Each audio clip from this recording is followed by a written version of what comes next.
Welcome to the show, everybody. Jody, Nathan, how are you doing?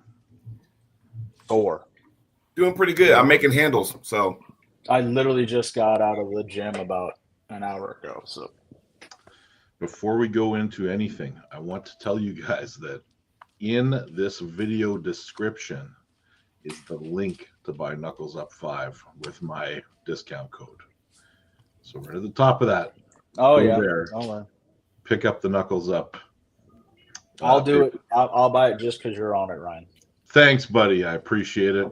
This looks like an amazing card. We got some women's matches that look like they came on the heels of other women's matches. But let's get into you know which one I'm talking about, Nathan. I do. Let's get Results. Jody and I tied for first place. Ryan, you were one behind us. So I got second. You got second by default. Third. Usually when that happens, there is no second, and there's just a let me grab the paper, and I think it's in here. Hey, Jay Clean says he nearly bought it 40 minutes ago. Glad he did, so we can get that discount code. All right. I'm assuming that's what you mean. So I started off extremely hot and then petered out towards the end. I got, obviously we all got Levan right. Jody got the Crosby-Paul Lynn match wrong. The Tobias and Cory match wrong. Damn. Ryan, you took Marcio. We all took Lars. None of us saw that match going that way. Yeah, a friend of mine reached out and said he thought that the refereeing was suspect in the Lars and Lachlan match, and I didn't agree. I thought it was actually pretty good. It was in the Tobias-Cory match. Correct, and we will get to that. But that shoulder over center rule is not often called. No, it's not, but it is. It's a rule. Yeah. It doesn't matter what organization you pull in, WAF, IFA, CAWF, USAA, PAL, like that is a rule. Shoulder goes across center line, it is a foul. And it's not like it just went there for a second and came back. No, it went there and stayed there. Yes. So I got a thing about, with these shoulder pressers, and, when I mention these two pullers, it's not involving Jerry as much. So when you talk about Lars and Jablonski, and man, when they go, I'm like, good Lord. I understand by controlling the center of the table, being a table boss or whatever, phrase you want to use. But like when you're coming across the middle, I'm like, does nobody see that? Well, look at the Reno match that he had at East versus West, right? Where you had two pressers. And So, I was impressed by Lachlan. He clearly was the better arm wrestler that day. Yeah, I don't think there's really anything questionable about that match. I think it was pretty much a straight up victory. This domination. I'm glad for Lachlan. He did, I just thought, Lars would be a little bit too strong in some aspects. But so I will say this. The exposure people had when you're a one person, one style puller, it got exposed quickly. I will say that. That'll be the theme. So that same friend had a suggestion for Lachlan for his next match, and we'll get to that later because this other person also had a match on the card. So do we want to go through the card starting? Yep. With the first Joseph and Palco? Wicked good inside hook match, sitting right in tight, and obviously I picked wrong in this one. Yeah, I picked Joseph just because, like I said, the last time I saw Palco with high level competition was when he pulled Michael Hain, and Michael went through him very, very, very easy. Is it Hain or Han? It's Hain. Okay. And Michael has taken a year off, and he's coming back next year. And oh my God, everybody in North America, watch out! Oh God, already? Yeah, already. Somebody's comment already? Yeah. Do I want to know? Oh no, we'll get to it. So that was a good match to start off with. It wasn't a boring match. It was entertaining. You saw Palco do things he normally doesn't do, i.e. top roll. So it was fun. Yeah. What was the next? Was the next match Tobias and Cory? No. What was the next match? I can't remember the order of it, but let's just go by the list you got, and we'll go from there. Whatever, doesn't matter. Krause and Paul Lim. Ryan and I took Krause. Jody took Paul, and like Krause was just. It kind of went like I expected it to go. Yeah, and it's like my question for you two is where does Paul go from here, right? Because in his last 4 matches, I mean, he lost. I mean, granted, he's lost to elite guys, but he's lost to Krause now. He lost to Rustom Babayev, and he lost to Aracli, and he beat Lachlan. So where does he go from here? Does he go back down to 95? But he's lost his last two 95 kilo matches. I guess there's a question of whether, like, Paul is a solid, well-rounded, powerful guy, but he's just missing a little bit of the power to keep him in that class. Because that 95 kilo class is getting harder with the announcement of Aracli versus Hutchings. What's the rule on that? Because when you get so many athletes in the fray with these king of tables and these East versus West, when you go on a losing streak, at what point do you get called back? Because we'll take Derek Smith, for example. I'm like, okay, he'll pull and then you won't see him for a while. Well, we haven't seen Derek since his match with Matt Mask. Yeah, I mean, and before that, granted, they gave him absolute killers before that until they gave him, who was it? The guy from Iran. Yeah. Mehdi. So we haven't been seeing a lot of him. I don't know. I mean, my question is where does he go? Because Krause was able to just maintain, like, let Paul hit, catch, and then pull him over pretty easily. I was hoping Paul would keep his wrist flat. Might be a style thing. He needs to change it up a little bit because if he's going to hook with all these guys, I don't know. It's not going to be. Because you have some crazy good pullers at 95 and 105. I mean, so it's not going to be an easy task. Here, I got a question. If hook is your game, right, and that's what you want to do, and you want to prove yourself, your hook game with some of these top tier athletes. When it comes to a super match, you don't always have to do that, do you? If your object is to win, or just say, "Hey, I can hang with you," what is the mind frame going? Because if you want to hook, fine, but understand who you're in there with, and then at that point, if you know, I don't think I have it today, then make that adjustment in between rounds when you're in your corner. Or am I wrong? What if he doesn't have a top roll? I mean, I heard Devin at one point ask him if he had a king's move. Yeah, if you don't have, if we've never seen it, that's not the time to show us. No, and you're talking about Krause, arguably one of the greatest hook pullers ever. I mean, he hooked Levan and out endurance Levan and beat him right-handed. So, like, you're going into Krause's world there. Yeah, it's not good. All right, next, Tobias and Cory. I thought Tobias was smart as can be in this match.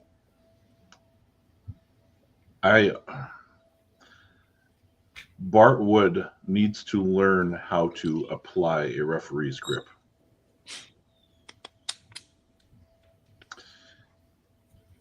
Well, it is a glaring deficiency at that level. They were just as unfair closed as they were when they did their own grip. And then you'll hear, like several times you heard, the referee is closing the hands, right? That's your job as a referee, is to close to where, knuckles are shown. Like you're not supposed to move anybody up, but you can move them down to make sure that knuckles exposed. And he's like, well, he's covering knuckles. Well, you're closing the hand there as the referee. So that's your mistake as a ref. Like nobody, and if the person is climbing up and you feel them climbing up, then you give them their, it's a warning. You give them their warning. That's all that wall bullshit. Because they used to do that shit all the time. It's like, what's the point of having a ref's grip? Oops, sorry, we're 9 minutes in. What's the point of having a ref's grip if people are still moving? Then you just lost control of the entire match. Like they allow a little movement there. You shouldn't allow that. No, I'm saying like the loading. Like they allow if both people are loading, they allow it, right? If both of you are loading and nobody's moving off center, then it's actually completely legal. There's no rule that states you cannot load. But if you're loading Eddie hard Hall, enough, tell Eddie Hall that. We'll get to that. Sorry. yeah. But Yeah. I'm just saying, like, Ooh, that's what? Somebody asked if this is the worst KOTT ever. On paper, it's the best KOTT ever. I think Tobias was really smart though. He realized if they got in the straps, Cory had way too much horsepower. So then he started doing things differently, feeling Cory, wanting to go certain lanes with that flop press and would just initiate that really fast shoulder press to pin Cory so he wasn't able to get to the strap.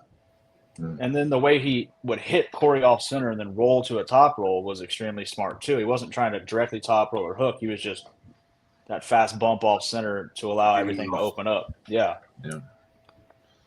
I think it was a really smart smart technical match from Tobias. Yeah, and he had to be smart to get it done. Agreed. We it pointed out that it was 6 hours for 10 matches. They also did the finals of the day before tournament, quite a few of them. And yes, that kicked off the whole event. So let's not forget that. And how about Coach Ray winning 3 classes? 1 left and 2 right. I didn't even know they had an event there until I was hearing about it the night before. I didn't even realize that.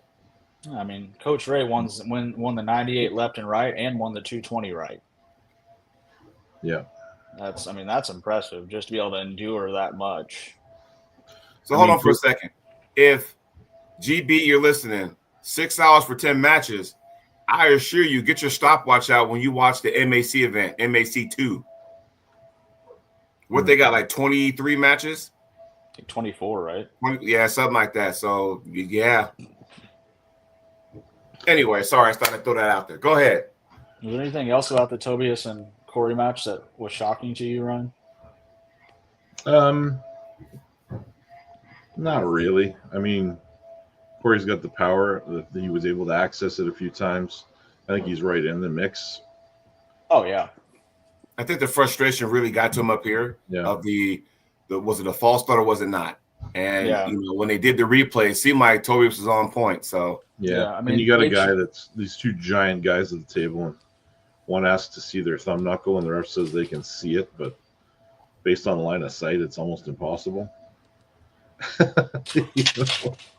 you know. Yeah, that one left a lot to be desired in that department. Yeah. I think regardless of who was repping the match, I still think Tobias comes out on top. Just because he was really smart in his execution, so. Yeah. All right. Matt and Marcio. Hey, I said it before. I mean, if Matt was beating Marcio when he was, 30, 40 pounds lighter, why is that going to change now? Yeah. Because Marcio's not that much bigger than he was back in the Wild days, and Matt is considerably bigger and stronger than he was back in the Wild days. I love Marcio, but does it look like or does it seem like he's lost a lot of steam? Well, the press was an interesting choice. Well, not long ago he beat the press. Yeah, that's true. Yeah. Well, not long ago he just beat Pablo, and that's no easy task on the right arm. Right. So. Yeah. Or maybe he's just a bad matchup for Matt. Well, he for sure is. I mean, Matt is a pronation monster. So you need to have a plan for that. And it looked like he kind of did. It just didn't work. What do you think about Matt calling his call-outs in the 105 class? Who did he call out? Because I missed that part. I skipped a lot of the interviews. The guy that Petrenko, he called out Petrenko. That's not a good call-out. Ongerbayev. Ooh, that's interesting. Oh, no. He's basically said everybody at 105 can get a Saunders as 105, and we saw what happened last time they pulled Well, here's where the suggestion comes in of there was a match suggested between possibly Lachlan and Matt Mask. That's a terrible matchup for Lachlan, in my opinion. Well, what else do you do with Lachlan? You got to gradually move him up. And what class? What's he pulling again? What class? He wants to pull 105, from what I understand, from I believe. Okay. But he pulled this match against Lars at 115, I think, because Lars is bigger. Would I be stupid to say Lachlan versus Alazan? Oh, Alajon would on the right. Well, I mean, I don't think does Lachlan. Alajon's not really a big right-handed puller. I mean, he does pull at WAF. I mean, he has pulled worlds a few times at right, but like he lost to people like I hear Lachlan's left is pretty damn good, man. Didn't he beat who did he beat? He beat what's his name? Austin Jagger's left-handed, didn't he? Yeah, but I don't know if that would move the needle in any direction for me personally. Yeah, I don't know either. I think Jay Clean says Alazan on the right is on the same level as Sanders in Reno. Then I think Reno would go right through Lachlan. But Reno's 115, so he would have to go up to 115. Yeah. And Saunders went through him easily through Matt. I mean, let's not forget Saunders was doing wrist curls with Matt in their match in the third round. Yeah. I don't know, man. Water cooler talk Tuesday morning. Yeah. Engen we'll find him a match. I'm sure it will be good. Oh, yeah. Hey, Neil Pickup in the house. What's up, buddy? Glad you made it back. Safe and sound. We love some Neil. There you go, Neil. And when Neil says murder, I can hear him say, what's that? Murder. Yeah, I can totally hear him say it like that. Murder. Next match is Lachlan and Lars. We kind of already talked about that, though, didn't we? Yeah, we did. All right, Dave and Gabor. Nothing really to chat about here. I mean, Dave kind of dominated that match. Yeah, that wasn't close. Yeah. Did you hear that video that came out from Pradeep? I don't know. Well, no. About possibly Dave and Saplankov next year. It was supposed to be Georgie and Dave. That's a nice nostalgic match. I think Georgie and Dave is a better match. Yeah. Depends on Saplenkov's shape.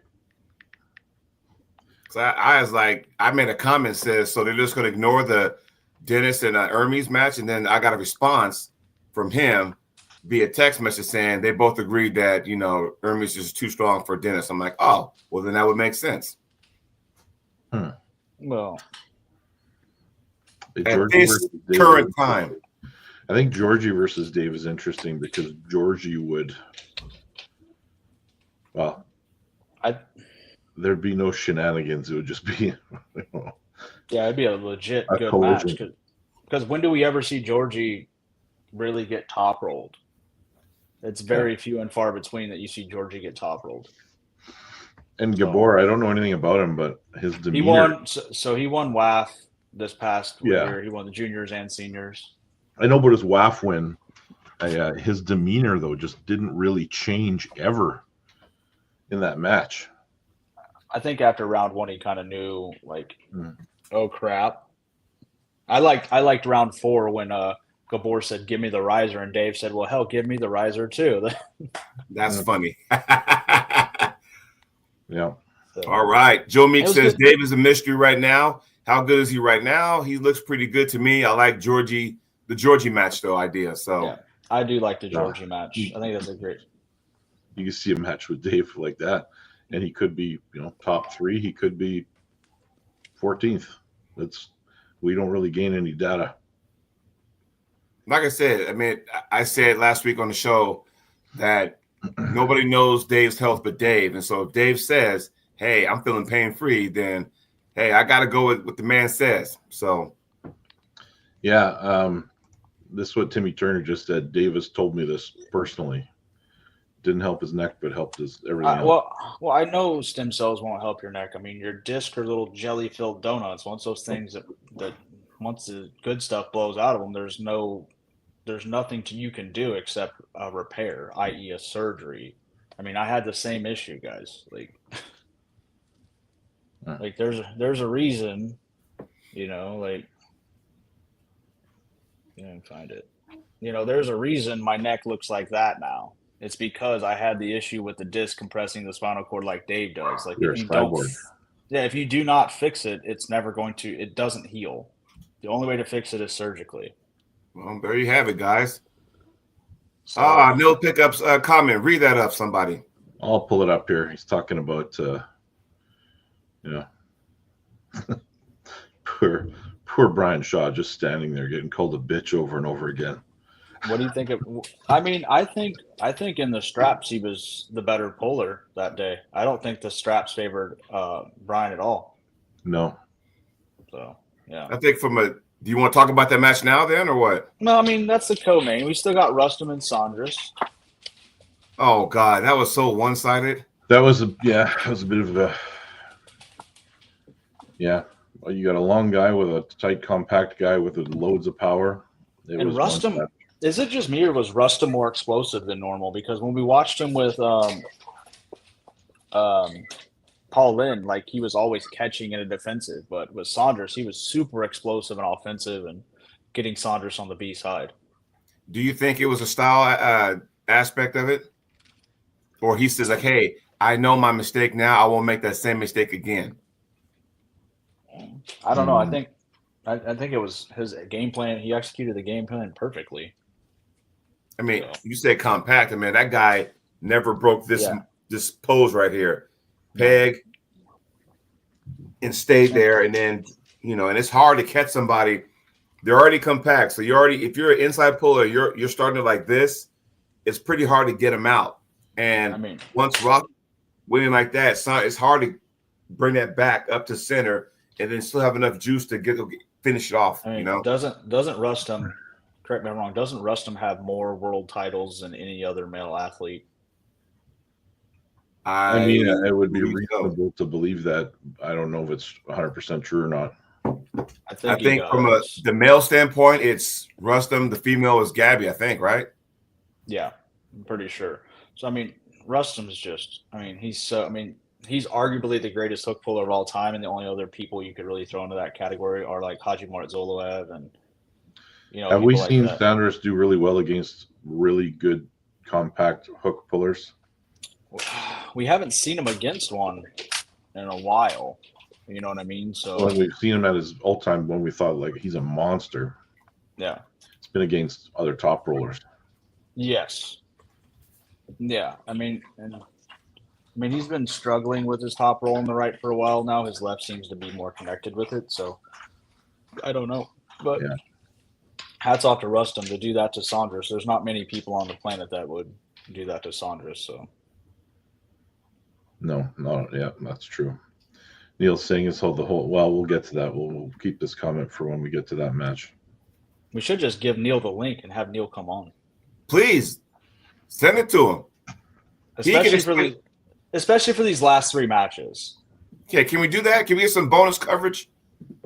Hey, Neil, if you're available, can you come on the show? Because, sometimes you got to have the main event, have somebody call the main event, get him on there. So I think Ryan just sent him the link, and I'm excited because doggone it. Like I said, these last three matches, it'll be interesting to hear Neil's take on them, especially, the Brian Eddy match and the Barbora, Gabby, and then Levan and Jerry. Like I said, because I sent you guys a video. I don't remember when that video was when they pulled, but did you guys watch that? Which one? The one I sent you of Jerry versus Saplinkov. Oh yeah, where he just contained him with the wrist. Yeah. I mean, I thought it was kind of funny when there was a video that was titled "Devin shows Levan how to beat Jerry." The night before at the press conference. Yeah, that was a little interesting. Grainy. Yeah. All right. I have sent Neil the link. If he jumps in, he jumps in. All right, but next match is Barbora and Gabby. Well, I mean, what's to say? I mean, it was a quicker burnout than the last time. It looked identical, didn't it? She won the first two in their last match. Got tired quicker. But I mean, it's arguably the same I mean, you can play them side by side. It's almost virtually identical. Barbora looked she looks like she's getting stronger and stronger, and she's a kid. Like she's what, 20 something? Yeah, 23, 24. Like who? We're not going to see. I mean, there's the obvious choice of Jocelyn coming up. Yep. I mean, from North America, Jocelyn's the only logical choice. But I mean, I think feeding her straight to a Barbora or a Gabby without. I mean, I would like to see her personally pull an Egla. I think that's the matchup to make, or a Malin or somebody like that, to see where she's at on the international stage, right? I mean, she has her win over Backman, and then the next weekend she beat Heidi, but yeah. So I don't know. I mean, but who do you give Barbora next? Like, that's the question. Is it going to be one of those situations where she's going to be like the female versus Levan, just pull once every 6 months now until they can find a competitor for her? You see what I'm saying? I saw what Santra said. Well, I mean, we'll get to that. But what do you do? Do you give her Egla again? But she went right through Egla. And that wasn't that long ago either. Fine, she's camping for a while. Like, there's nobody out there right now. It's harder for her to get a match than it is to make a match for Levan. That's for sure. Yeah. Because I think what'll happen is that if I'm thinking right, she's going to take some time off, and then there's going to be some jockeying down low. It's going to involve Jocelyn. It's going to involve, hell, maybe Heidi. I don't know. I'm being stupid for saying this, but, if some way, somehow Heidi beats Gabby, then, oh, my God, we're 26 minutes in. All right, cool, I can cuss. Then, oh, my fucking God, that's going to fucking blow the roof off. And now we got competitors now. Well, now, okay, is it going to be Jocelyn or is it going to be Heidi? Then again, Jocelyn ran through Heidi like she wasn't even there. So, which is fine, but we don't know. We've never seen Jocelyn versus a Gabby match. And people are going to start saying that too. So, I don't know. It's all about matchups, right? So the interesting thing here that's come, like it was announced right after that event, is that Gabby's already got another match. Yeah. She's going against Heidi at Knuckles Up, and look who it is. It is Mr. Pickup. Hi, lads. How you doing? Show, Neil. How are we doing? I'm stupid tired, Joel, to be honest. Yeah, tired, mate. Voice is shot to shit. I'm tired. Are you back? Are you back home? Yeah, just got back today, so I'm I'm all right, but just got a bit of a cold and knackered. It was I don't know why I slept terribly over there. Don't know why. That's at Atlanta. It's that New Jersey air. It's terrible. So the drones, the drones are dropping shit down in New Jersey. That's what it is. Neil, did you hear the question I asked them about where does I ran upstairs to see what the script was. Where does Barbora go from here? Because arguably, in my opinion, it's harder to make a match for her than it is to make a match for Levan. It is at the moment, mate. Yeah, I mean, Shorty Verena Makieva coming out of retirement, and I've got a girl. I've got two girls actually, but they're a long way from ready. Long way from ready. I mean, the only one we have in North America is Jocelyn Besson out of Canada. She has wins over Sarah Backman. She's not ready yet, though, Nathan. No, that's what I said. That's what I said. Barbora probably, like you say earlier, I think you're on point with your comment. I think Barbora at the moment is a distance away. Yeah, And we've been talking about Irina coming back for years, so yeah, she's very unlikely, isn't it? And then even if she did, can she then step back in at that pace? Yeah. I mean, there's really, it's very slim pickings right now for Barbora. Mm-hmm. Do they wait till after WAF Worlds to see what happens there and then put her with somebody, or? And she's only a baby. She's only young. Well, she's 24, right? 25, 26 years old, I think. And at that age, yeah. Wow. She's got a lot of growing room yet. She's a big girl. The girl that I'm training now, just about to start her serious training. She's just won for the third time world's strongest woman. So nice. Yeah, she's 6'5" and 165 kilos. Is that the Polish girl? No. Okay. This is a English girl. and she's coming to the Arm Wars show in January, along with a couple of other fucking titans. We got some. I mean, Mark Felix is coming along there. We got some beasts. Oh man! So Felix, how old is Mark Felix now? He 59. just won the. I was going to say he just won the Masters. Yeah, over 50 class. Yeah, he's 59 years old, and he lives literally 15 minutes from me here. He's got a paw as big as this box. Oh yeah, it's like a pizza box, like 11-inch pizza. I mean, it is ridiculous, and the grip strength is off the scale. So before we talk about the match, Neil, I got a question for you. Try my best, mate. Eddie Hall gonna stick with arm wrestling? Oh yeah. Good. Yeah, he'll be back. He's not gonna. I wouldn't imagine you'll see Eddie in a match. You know, barring anything little we do. I don't think you'll see him in a match for probably back end of this year. He's got to fight Pujanowski first. Twice, maybe. So twice. they're going to fight, and then there's a rematch clause in there. I think so. We'll see. But after that, I think he's done. And then Eddie's keen. It's frustrating because everybody's going to go, oh yeah, you would say that, Neil, you're biased. But I told everybody we were going to upset the apple cart in terms of how they viewed it. When I first got the call from Eddie to train him, be honest with you, I thought, Jesus Christ. I mean, it's a bit of a catch-22 because we had eight when he first called me, we had 8 weeks date to date, but 8 weeks and a day specifically. He called me on the Friday night. We got back from the States, and he said, look, I want to do this match. And I said, what, the king of the table? He said, yeah. He said, like, 14th of December. I said, mate, it's ridiculous. Yeah, you have no time. I said, plus, you're going to Dubai, aren't you? He said, yeah. I said, and I've got East versus West. So, that gives us 6 weeks. And 6 weeks, you just can't do anything. And then he said, oh, yeah, I've got to go to Amsterdam as well. And I'm like, fuck's sake, Eddie. Right.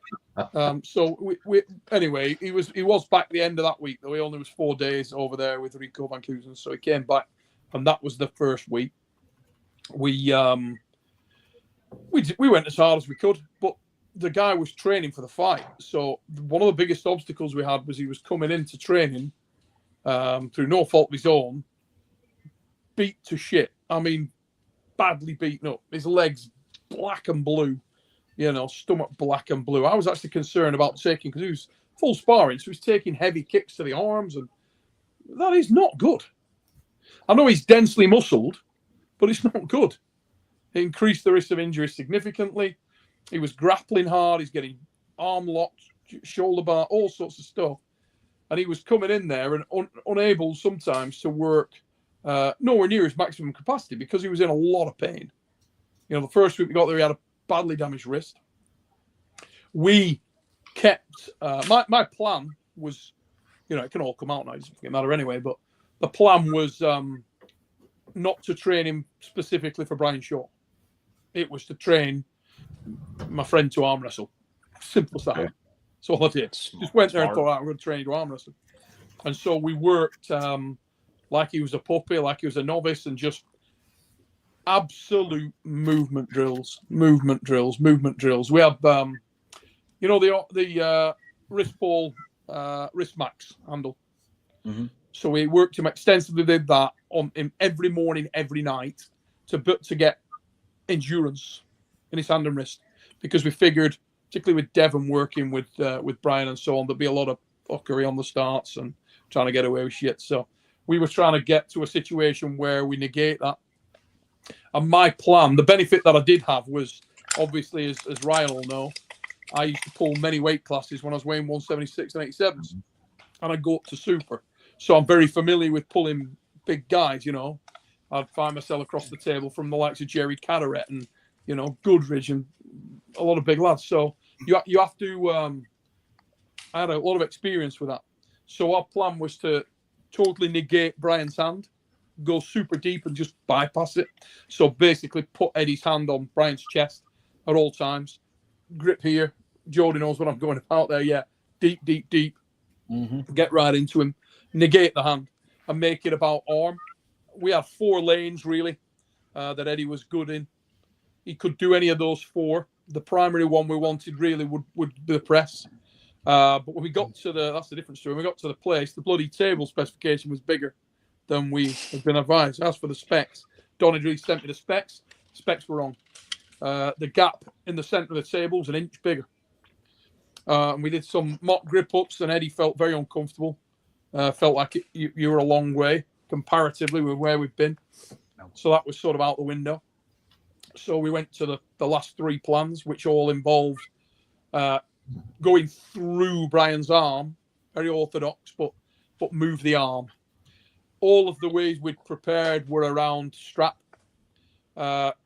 We didn't think we could win without strap, really, because we'd have to be very lucky because we anticipated Brian would be pretty good on the reversal and have a great deal of rise and height.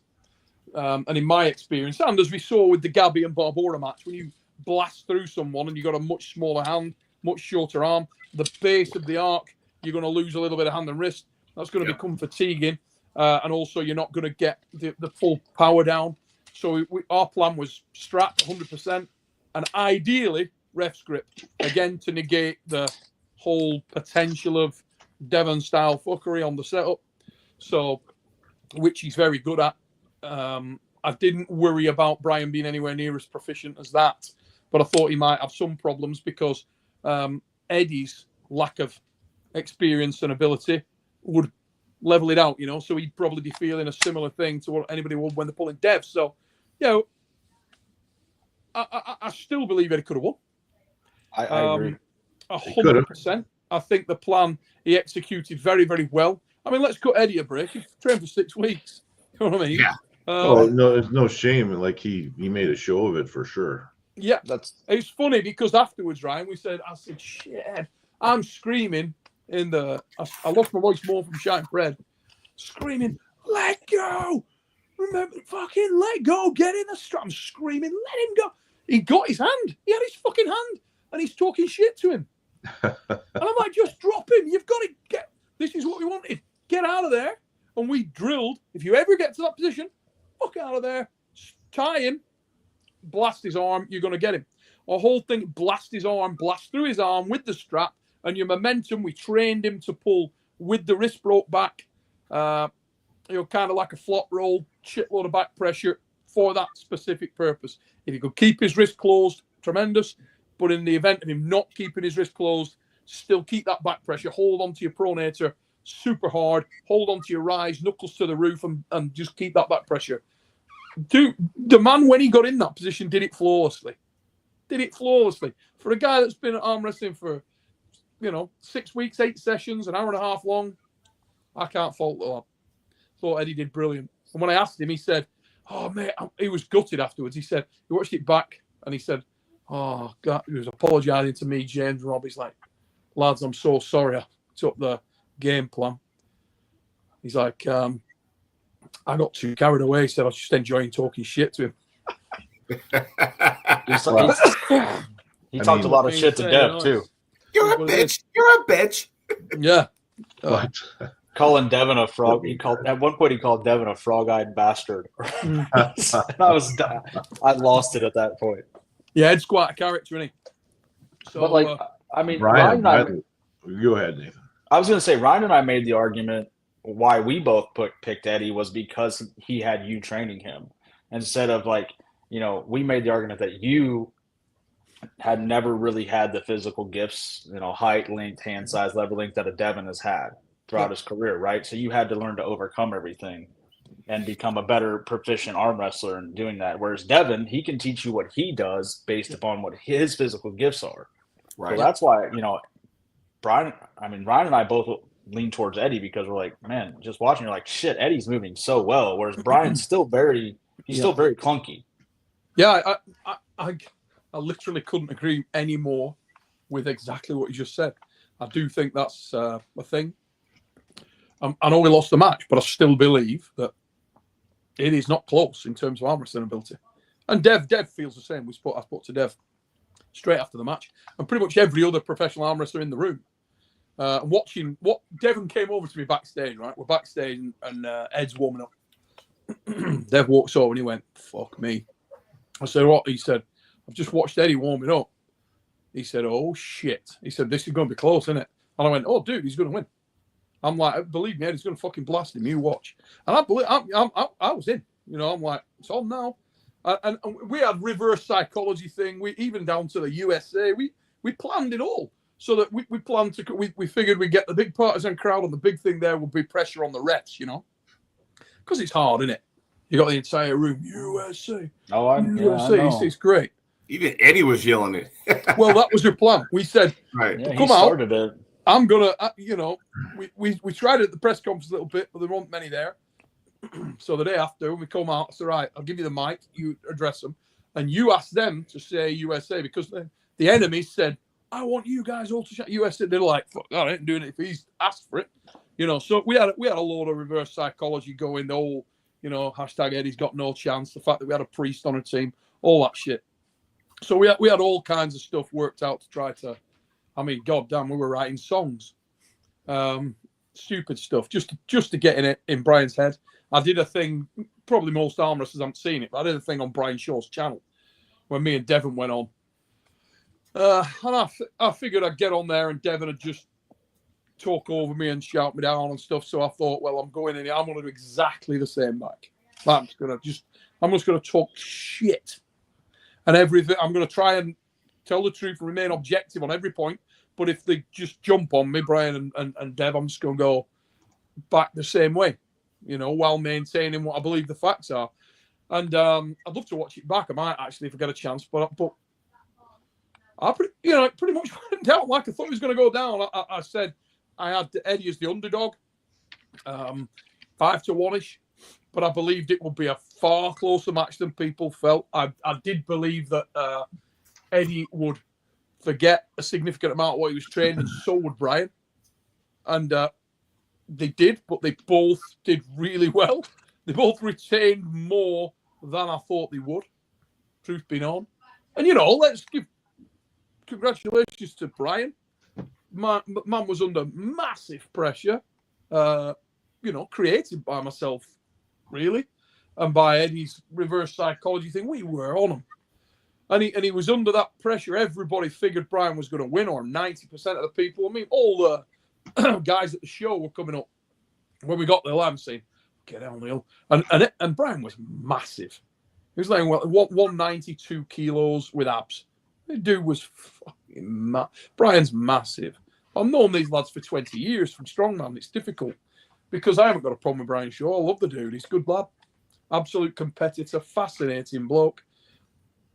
Arguably the greatest strongman of all time. He's right there in that conversation. And supreme competitor. Very professional. So it's overall, a strong argument for greatest of all time. Yeah, he's right there anyway. Yeah, Kazmaier, Pujanowski, right there with all those guys. And the thing with Brian, Magnus for Magnuson. If you look at Brian's record in strongman, right, and you weigh it up, you've got someone who was dominant for a period of time and right there in terms of WSM, so he's right there in World's Strongest Man. He also was right there in the IFSA thing, in the same way that Saviskas was. Now, if you look at it that way, that takes Pujanowski out of the equation. Yeah. And if you just look at the numbers, it takes Pujanowski out of the equation.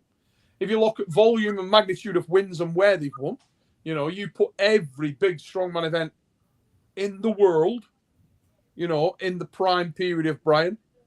He's pretty much won it. He sort of started to back off before the Giants Live thing came around, really. He came to one show, got hurt in training there and couldn't compete in that. But I've no doubt if he had, he'd have been right there. Brian's weirdo. Absolute weirdo. Mega. Did he seem nervous to you? Oh, my night, mate. Unbelievable. I could look, I'm not going to share some of the detail, but I've known Brian a lot of years. And we knew we were in Brian's head big time. We had that old Cranberry song, that Zombies. I'm in your head. I'm fucking playing it backstage. Where, like he stood there, like good doorways, and I'm fucking playing it on repeat. I had this loop of that song, in your head, and he's fucking looking. So would you every possible wind up, people whistling, I can feel it coming in the air tonight. Silly shit. But it was working, and Brian was at snapping point. absolute competitor. He was at breaking point. He was under massive pressure. And like the champion he is, he powered through it, came out with a result. Fair play to him. Yeah, you could see after round one when he lost on fouls, like you could see him start building a lot more. Yeah, can't knock the lad. He did a great job. Yeah, he deserved to win the match. He won the match. Simple as that. Yeah, I mean the thing I loved about it is neither one of them put themselves in a bad spot either. Like, wasn't that great? I mean, I was really worried about the safety. That was the conversation we had on last week's podcast. We're like, there's two matches where we're legit worried about an injury, and that was Levan and Jerry and Eddie and Brian. Fucking terrifying, isn't it? Whenever you get lads like that. I mean, remember I watched him one match with the Canadian kid, Louis Philippe Jean. I think was it BLM he was pulling? I can't remember. And he got into a monstrous battle. And while he's so strong, gets in bad spots. And I'm like, oh, fucking hell. You think, fortunately, his size kept him safe because BLM couldn't access him good enough and couldn't jump on him. But he got all stretched out and sideways. And I'm like, oh, fucking hell. And if he jumps in on that, no room for error. Absolutely no margin for error. And I saw a similar set of criteria potentially presenting itself on Saturday. I relaxed by round 3. I didn't think there was any chance that was going to happen, and it didn't. I thought both Eddie and Brian did a phenomenal job. And myself and Dev were both worried about it. As I say, by round 3, we were looking across, and I'm like, mate, fucking hell, I'm good here. Nothing, I wasn't worried at all. And I'll tell you what you think, right?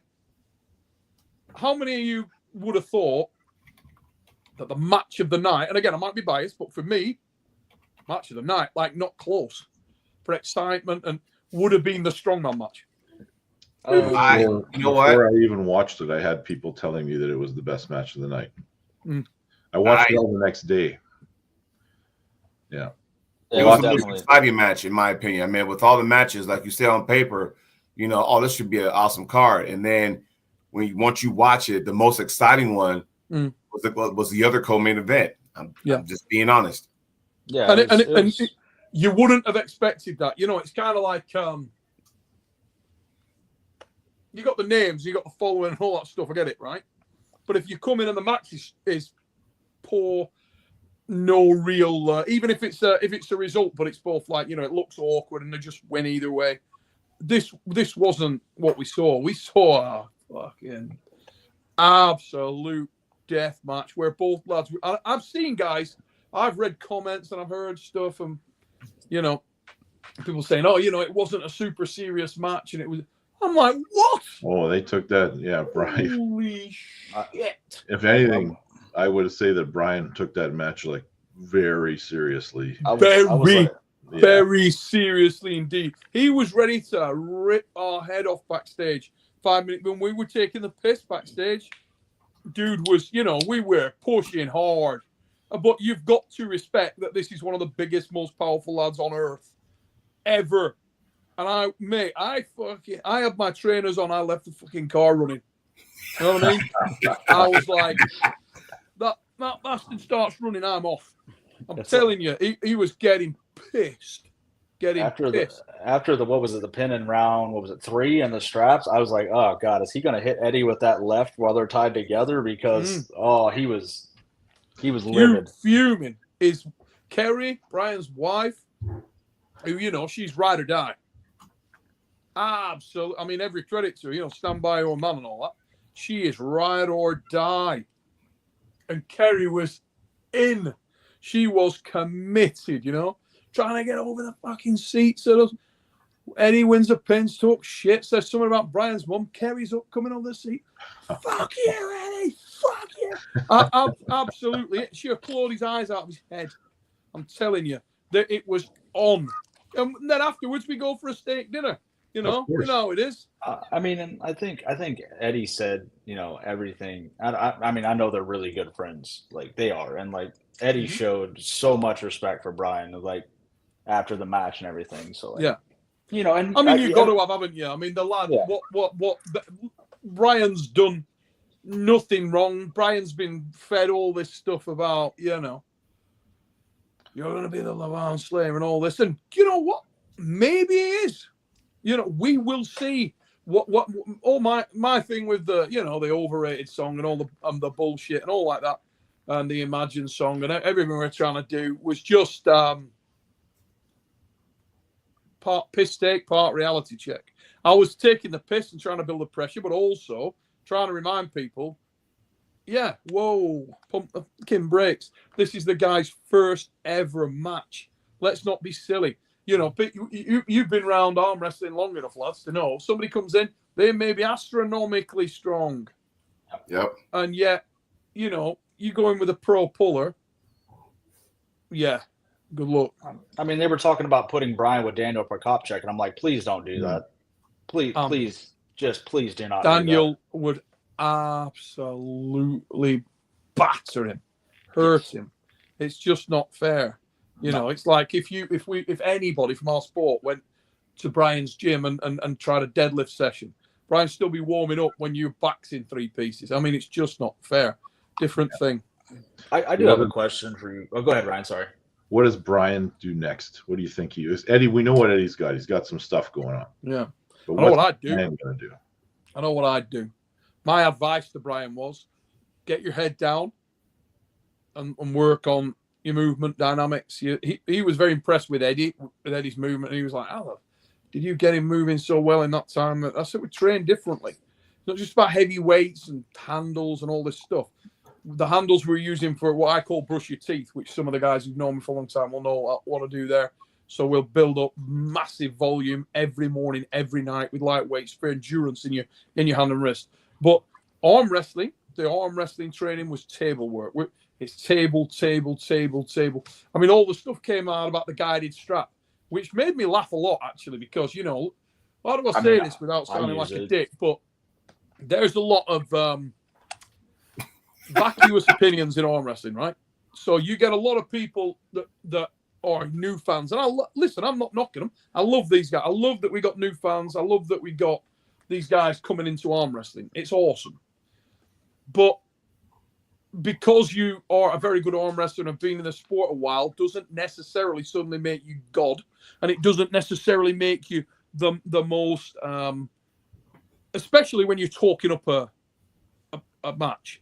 And Devin comes in, he's hyping up a match, and he needs angles to pull them apart. What people don't know is straight after Devin came up with that comment, I'm on the phone to him, laughing about it. 10 minutes later, I said, what, you don't use guided strap? And he said, yeah, well, of course we do. I'm not going to fucking, you know. If you've been in the game long enough, anyone that's been in the sport knows if you're putting a tight WAF strap on an arm, I'm working volume. I'm talking 100, 200 ready goes. It will tear your wrist up big time. Tear you. 2 super heavy weights, one's getting the wrist busted back, turning, pronating, it'll rip your wrist to bits. Yeah. So we're looking to work Eddie twice a week in the strap, 100 to 200 ready goes. You cannot use a tightly upright.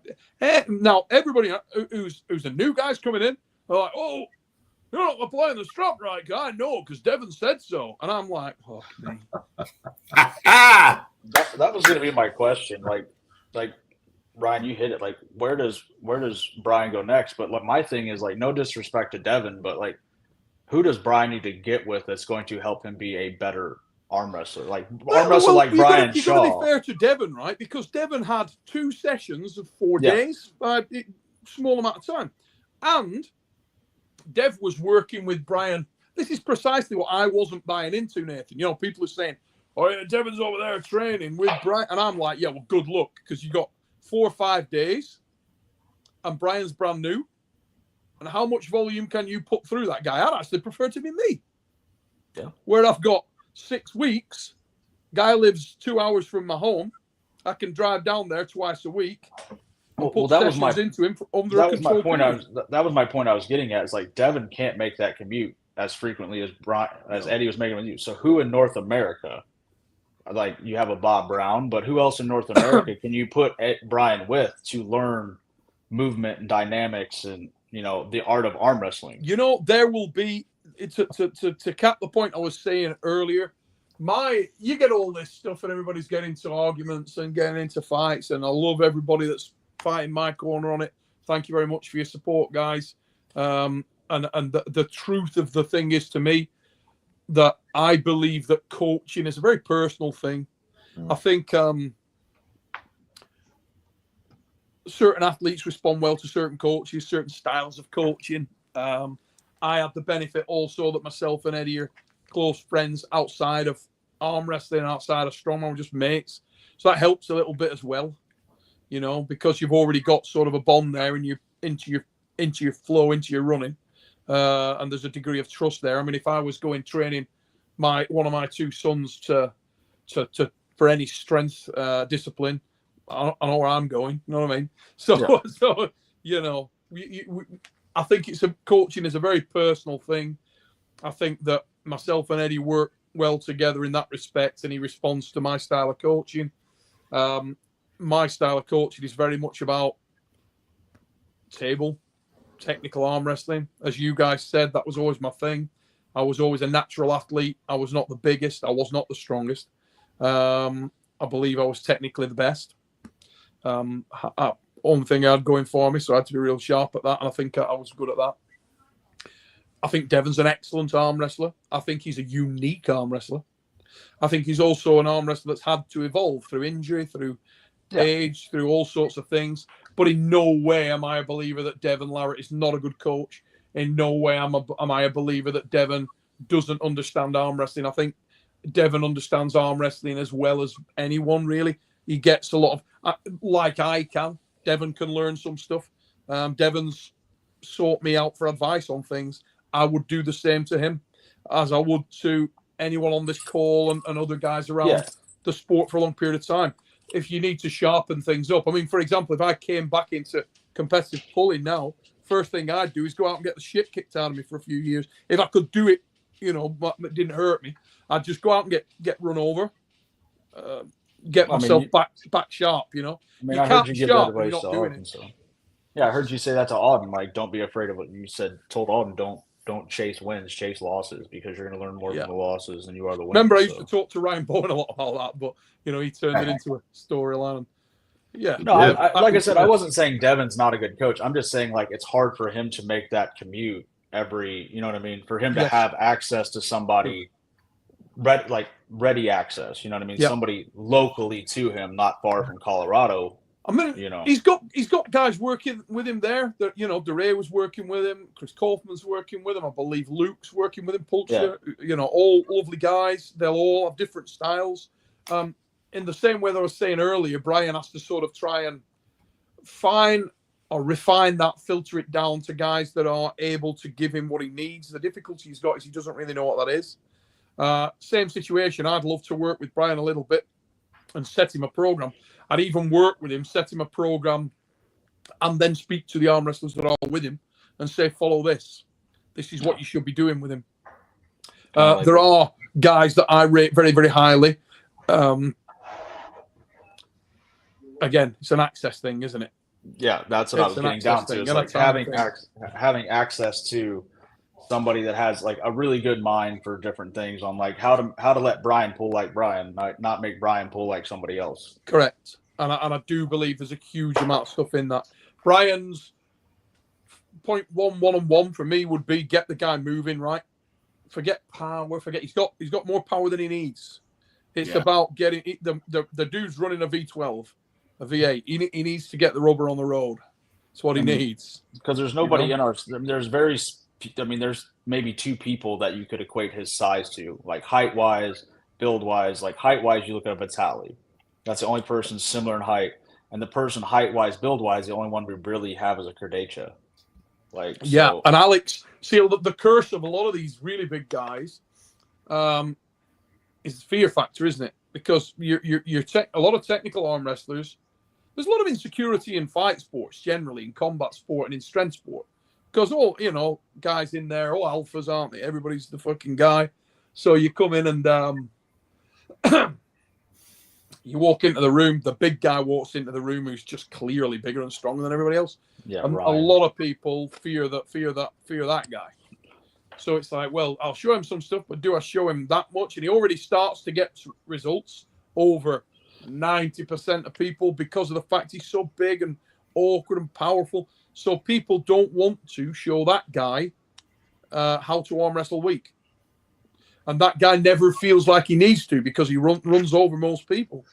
If Brian Shaw lived 10 minutes from me, I would have the guy arm wrestling like the weakest guy in the room. It'd take me some time to do it, but I would adapt him into arm wrestling weak, the same as I'm started doing with Brian, and I'll continue to do with anyone I work with.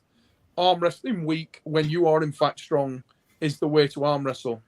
Too many people, arm wrestling's progressed a long way in some respects, but it has gone a lot more to handles and power and stuff like that, and that's why you still find that they're old school guys that are very competitive because they can still win on arm wrestling. You know? Yeah, a lot of the Bulgarians, I mean, they train predominantly on the table. Some magnificent arm wrestlers there as well. You always find if you've a very, very strong nucleus puller, someone who is an exceptional technician, around them you will find other exceptional pullers. Back in the days of Armor Karade from Spain, and Lorenzo Villar, Ginito Hokim, Svetan Gashevsky, who now, don't look at Svetan now. Svetan's smashed to pieces now. Doesn't have any range of motion, but a young Svetan? I mean, I even look at somebody like a Pascal Gerard. Pascal Gerard, very good puller. Not as well-rounded, Pascal. Yes. Loved the top roll. Master arm wrestler in top rolling. Never really embraced the full spectrum in the same way that someone like Svetan would. But nevertheless, Pascal is very smart, highly technically articulate. And if you were looking to learn top rolling, great guy. Or I mean, like a Giannis or an Engin or Giannis and Engin too. Yeah. Perfect examples. And you can see the level. These are the guys. As I say, if we're going back to the, if I was sending my boys to learn to arm wrestle, where would I send them? There are set guys. Engin, Giannis, Svetan would be three of those. Lorenzo Villar would be another. Ginito Hokim would be another. These are guys that are technical Buddhists. And I'll also say that coaching style aside, if you want to emulate an arm wrestler in terms of, like used to be a show on TV, I'll never forget it. It's fucking kid. Got to Dance, it's called, right? And I equate a lot of fight sports to movement because my thing's movement, right? You got to move right. I'll often say to people, can you dance? If they can, really good. I know I've got something. This kid comes on, Got to Dance, and he walks up and this guy says to him, who taught you? Who's your coach? Yeah, I don't have a coach. This kid's like 10. He said, okay, how did you learn to do that? He said, YouTube videos. So he mimics the best guys in the world. He would look at guys like Letoins and people like that who were dancing at very high level, and he literally mockingbird. So if you're doing that and you want to emulate movement, go back to an 80s Brzezinski and watch that dude arm wrestle. You saying that reminds me of Vasily Lomachenko. Fluidity? Holy shit. I mean, John's fluidity, transitions, silk. Absolutely unbelievable. Brilliant transitional arm wrestling. Brilliant transitional arm wrestler. If you study that move, I had VHS tapes. Anybody would think it was a frigging porn video. Goddamn thing was worn out to fuck. I'm watching that all the time, So, yeah, that's what you do. Study the masters and try and get where they're at. Well, you guys want to talk a little bit about the main event? Yeah, Levan and Jerry. I was shocked that, why did it seem like Jerry wanted to keep doing the same thing, only harder? But Levan had the perfect game plan. I'm going to grip you low. Good luck trying to flop into my big, massive hand and arm. It's a math problem. Very interesting for me because I don't think Jerry can take any blame or criticism whatsoever. I think that Jerry, bless him, and I love Jerry, and he's in my opinion, still the most underrated super heavyweight of all time in terms of what he's achieved and what he's done with the limited technical range that he has. He is a master presser. Levan Saganashvili is so much better than people believe. Oh, yeah. And if you want to see how to combat presser, in an optimal fashion. Watch the first 2 rounds of that match, and you shall see it, because his positioning was absolutely perfect. He remained on the wrist, right? It doesn't move back, doesn't move forward, not one bit. Center of his wrist and hand, center of Jerry. Rolls right over the pronator. Just turns his pronator over, palms him up, job done. And has the power to do that. When the stronger man has got that knowledge, you don't. It reminded me exactly of how Sablinkov pulled Jerry when they pulled. I mean, he just... You know, in some ways, if you've got... It didn't for me, and I'll tell you why. Just the day when Sablinkov and Jerry arm wrestled, Dennis was so superior in terms of power, and it had been also that other matches had taken place. And that was because they didn't pull in a 1-on-1 in a 6. They pulled in the Nemiroff overall. Yeah, I think just stylistically is what I'm saying. Like it just but the approach didn't go over his pronator. He just had that much horsepower. Yeah. And I'm going to say that a lot of guys that day could have beaten Jerry at that point and did. Yeah. Jerry finished way down. Just because a lot had happened there. Now, the guy that did it really well, very different and much quicker, was Hermes. Yeah. He did it perfectly, but way quicker. So you couldn't really analyze it. Whereas with Levan, he was like, here it is, slowed down. Straight over his pronator. You got to have massive power to do that as well. I mean, yeah, it was always going to be a long shot, right? Yeah. I mean, now it makes you wonder, like, if Michael beats Hermes, how does that match look? How does a rematch with Hermes look? Like, the only difference is Michael can get to a King's move a lot easier than Jerry can get to a press against Levan. Yeah, he can. That's the only difference that makes it intriguing. Well, so does Hermes. By the time we get to the match, many people will believe that there is an opportunity for Michael to win that match. And I'm not sure if there is that much of, like, there's such a huge gap, in my opinion, between Levan and everybody else that it'd be a tough sell, but it will sell. Some people. You got to keep the hype alive, right? For me, the biggest threat by a country mile is Laletin. Laletin is, and it's on structure. And there's 2 elements that make it interesting. Size, in terms of leverage and structure, and the speed. Yeah. And if he could be more elusive, and again, arm wrestle week, is it doable? Yes. If he gets stopped or the brakes go on with any... And here's one thing I got to correct. I was going to talk about this on the fix. So many fucking... I would talk about these vacuous opinions, right? Mm. Pet hate of God. Hear Ozzy talking about it. Loads of people talking about it, right? There were, and people in comments, there was a stop in that match. Can we just understand what's a stop and what's not? When people talk about a stop, all right, and it being an effective stop, you have to have some element of control in that stop. You have to have a stop which is pertinent to your lanes. So whoever that arm wrestler is, a stop conducive to you being able to apply something in the match. Not just a fucking stop where you're bleeding out your ass because you're under so much pressure and you've got no hand and wrist purchase, whatever. They were very different things. And so people saying, oh, yeah, well, Jerry got to stop in round 1. No, he didn't. He got fuck all. It was done. It was over. A momentary stop there at the base is because all arm wrestlers are weaker in that bottom third. It's as simple as that. He was not close at all. He was about as close to winning that match as I was getting into my wife's jeans. There was no fucking way. I mean, no way. Not close. Well, I was going to say Hermes has a better chance of getting in his press, even though it's not really a press. It's Levan taking his wrist. But the style of which he's pulling is so different than the style at which Jerry pulls. Yeah.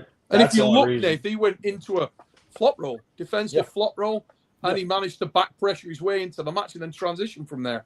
Exactly. And he's got massive pace, and he compromised Levan's wrist a little bit. Much better, accurate perception as far as I'm concerned. Yeah. I think what gave Levan fits in the Hermes match was that because everyone said the flop kind of, made Levan think, and everyone's saying, well, Jerry can flop naturally, so it should be a win. Difference is Hermes, his flop came from a back pressure move first.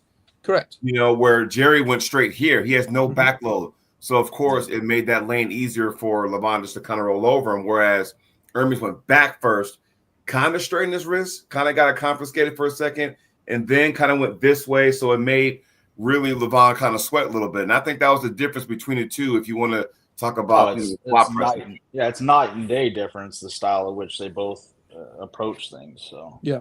And there's other nuance. I mean, the older you get, the more you see there's less black and white in the world, and it's mostly gray. And there's a lot of intangibles in there. When you were at the event with Hermes Gasparini and Levan, and you've been over to, I don't know why I keep calling him Levan. It's called Levan. So when you're over, I don't fucking know why I do that. Honestly, really annoying. I'm gonna punch myself in the dick when I get off here. The main thing is that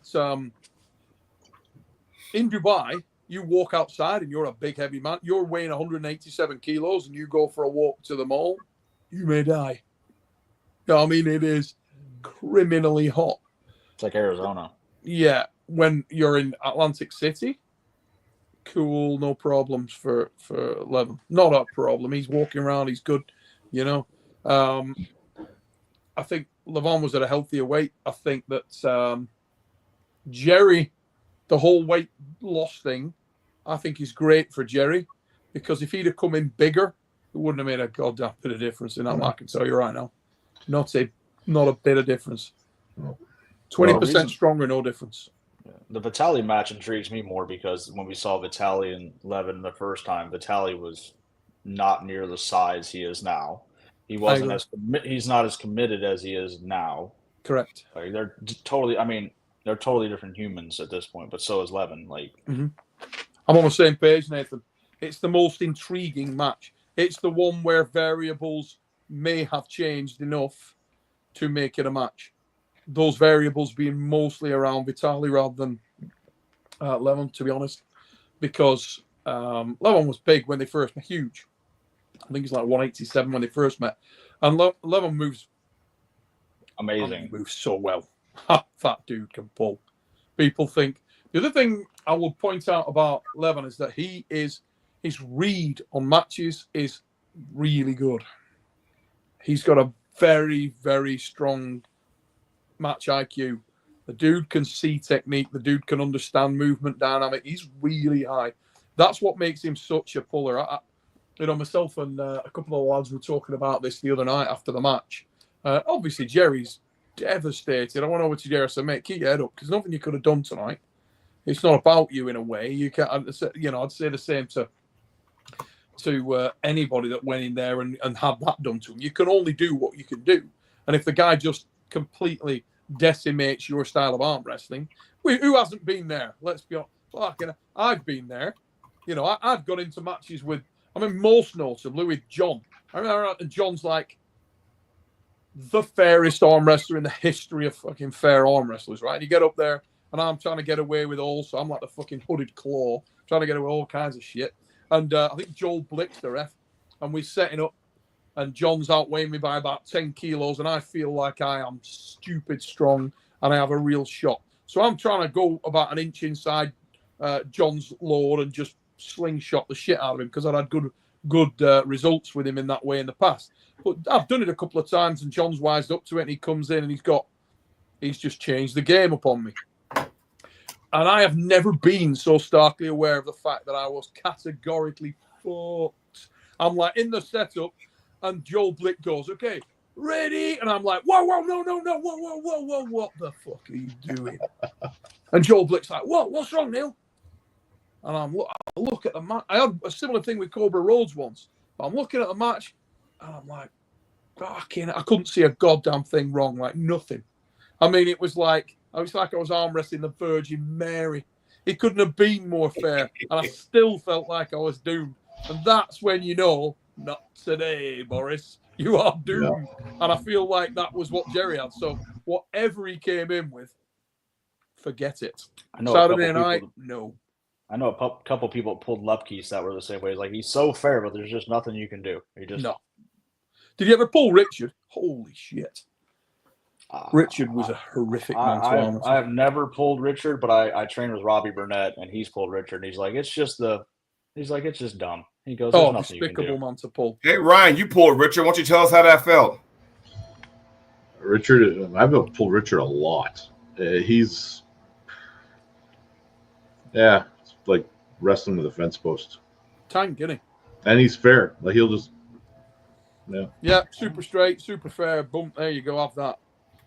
And in his day, when Richard was, when he was a young man, absolutely terrifyingly fast.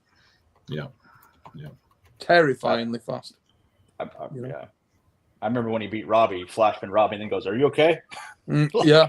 He was concerned about you. Like, he's like, "You sure you're good?" Oh, honestly, it is one of those where you have to give yourself a little check. Okay, did my bicep tendon let go there or what? Because somebody just drove a car over my arm. Terrible. Yeah, it's just too much. Go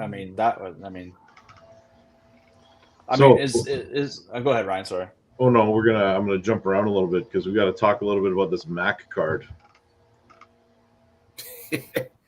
Neil's like, huh? What's the MAC card, mate?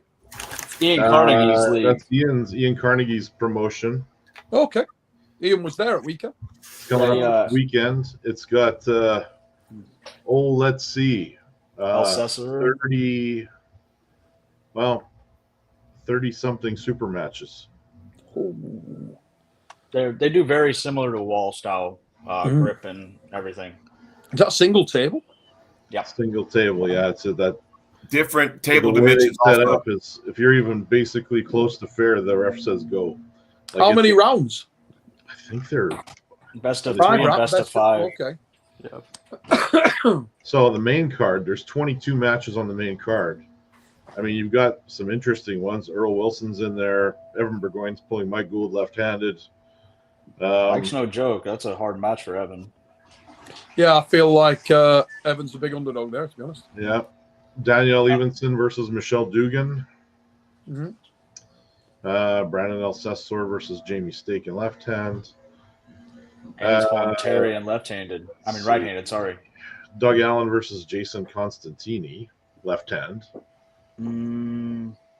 Curtis Cameron, Patrick McKinnon, left hand. Where's the other ones that we were talking about? Alcessor versus John Terrian on the right. Yeah, there it is. Joe Fox, Alan Ford, right-handed. I believe Alan's very strong at the moment. Yeah, he's been looking good. But I mean, there's 22 matches on the main card. The main event is Wayne Withers, Rick Heidelberg, right hand. Interesting. Wayne hasn't looked good, in my opinion, since tearing his bicep against Tim Bresnan. Like, he has not looked like he used to look. So I would agree. I mean, I think Rick is, in my opinion, is the clear favorite in that, just based upon the Mega Mike versus Wayne Withers match that we saw not long ago, where Wayne couldn't do anything with Mike, and Wayne's ace is that top roll, and he couldn't access it at all. So I think Rick has the advantage, in my opinion. Yeah. Yep. I bought the pay-per-view. They say they're going to finish it in record time, so we will see. There's a round robin in there, a 6-man round robin in there, and 10 super matches on the prelims. Like I said, the one thing I do enjoy about that, the one rule change that I do like about MAC is, if round 1 you slip and go to the straps, the rest of the matches are in the straps. There's no, there's no coming up trying to, slip again. It's going there. So just if that rule would have been active on Saturday night, mate, would be. I'll tell you what, there'd been more songs coming out for Brian Shaw. Eddie definitely had the advantage in the strap, and you can tell that strap was not tight either. Like, no. Eddie did a good job keeping it loose. If that stays in straps, Eddie wins.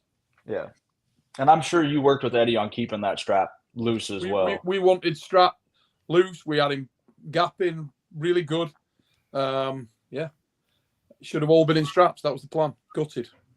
Well done, because that was a tip-top school lesson. And I think I told you before too, Neil, like, if anybody wants to know how to compete in our sport, guys, go to Arm Wars. If you're a member, check it out. I think there were 6 sessions. Yeah, you broke everything down to a T. So thanks for putting that out there, you know. Cheers, buddy. Thank you very much. Like your guys' super match that your mock super match you had with Eddie was great because he accessed stuff. I mean, you made him work the plan for Brian. You could tell that if you watch the match back, stuff he was doing with you, he was doing on the table against Brian. So yeah, it was a weird one, that, Dave, to be honest, because when I went there, I didn't know about the match coming. I didn't know he wanted to do that. And Ed's a very headstrong lad. And that had come because when I got there and he said, "Oh, I've just seen a YouTube video and Devon's pulling Brian properly." And I'm like, "Really? What a joke." I hadn't seen it. And I have now. And I said, "Devon pulling Brian properly? Brian has no chance with Devon, you know. I will beat Brian. Devon, and I can't touch Dev. So, you know, I'm amazed." And he said, "Can we just have, a match?" And I'm like, it's difficult, Ed, really, because I'm not comfortable with that, if I'm honest.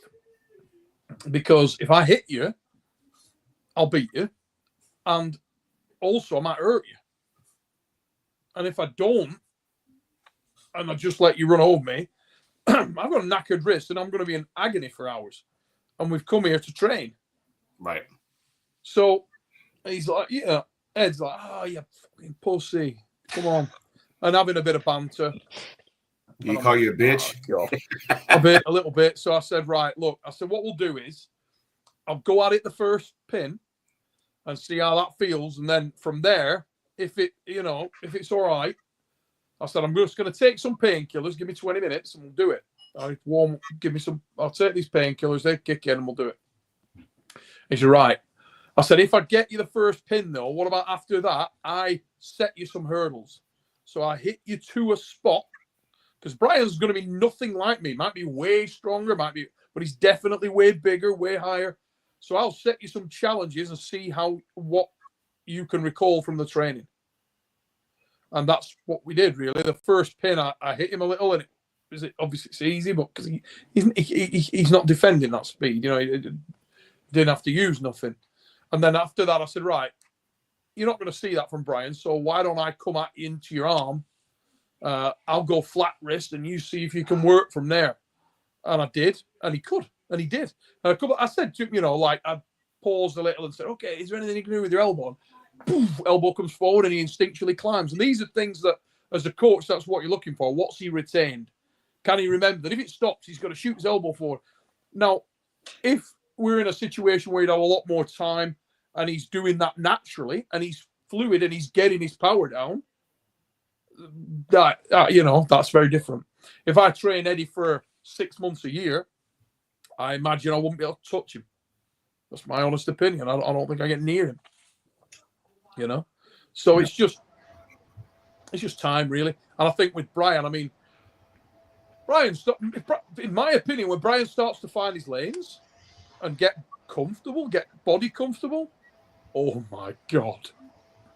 I don't want to walk past him. My God. Yeah, I think that time will tell. I think that's why I use it. That's why I use the term mock super match. Like, you know what I mean? Like as Eddie's coach at that time, you could tell you were making him go to spots where you wanted him to go instead of just like forcing a spot. Yes. Setting traps, letting him work out. A lot of fun for him. I think he enjoyed it because it was a little bit faster paced, not the sort of just movement drill. So I genuinely think he enjoyed it. I think he loved it on Saturday night.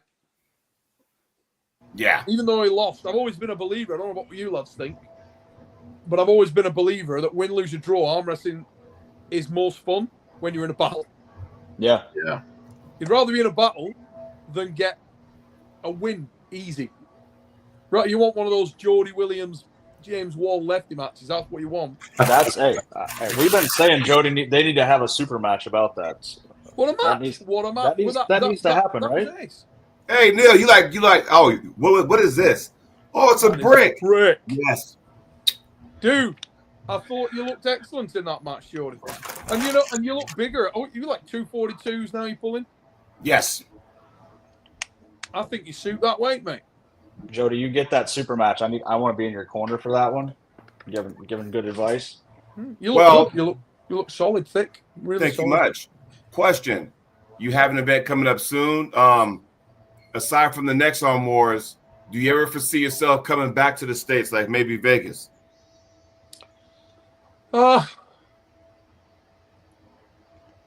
Possibly. If you do, I'm going to shoot my shot right now. The Brick, James Wall. Lefty. Lefty. What happened with your right? Is it banged up? Yeah, arthritis, bone spurs.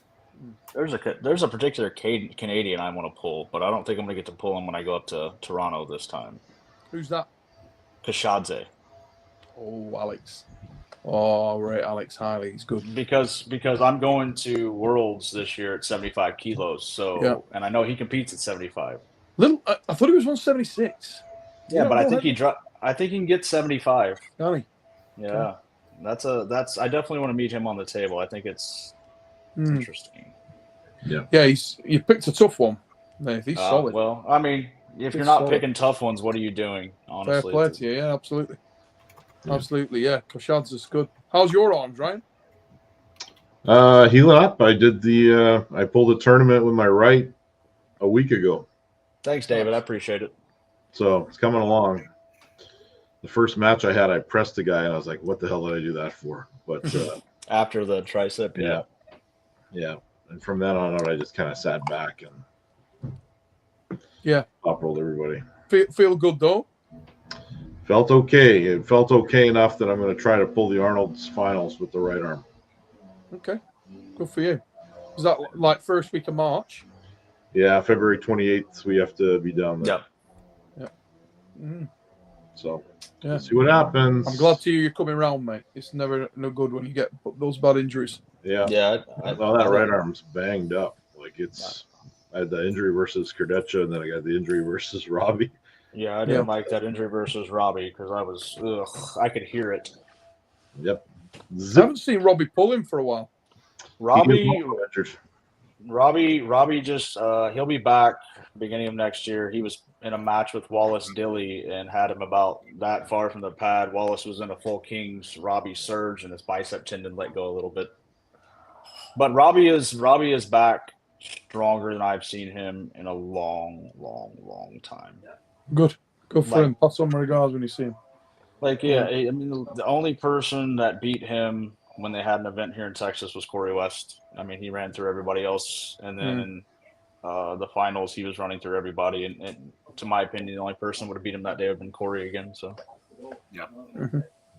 he's back focused on it, which is nice to see. Yeah, so. Excellent, mate. I got to put a bow on this one for today. Sounds like a plan. Neil, thanks for jumping in with us. Oh, anytime, lads. As I say, thanks for having me. Just timing worked out. I just saw you go live. I thought, I'll just check in with the guys, see what they're doing. I'm too knackered to do anything else, to be honest. Absolutely washed. Just hopefully get some sleep and get back on it tomorrow. That time's not terrible from. No, we left and flew overnight though, so we got up early the day before. Traveled through the day. We flew out of JFK. Left at about 7:30, 8 o'clock, something like that. Flew overnight, got in early, and then gone through the day. So, just smashed a bit. Really? Yeah.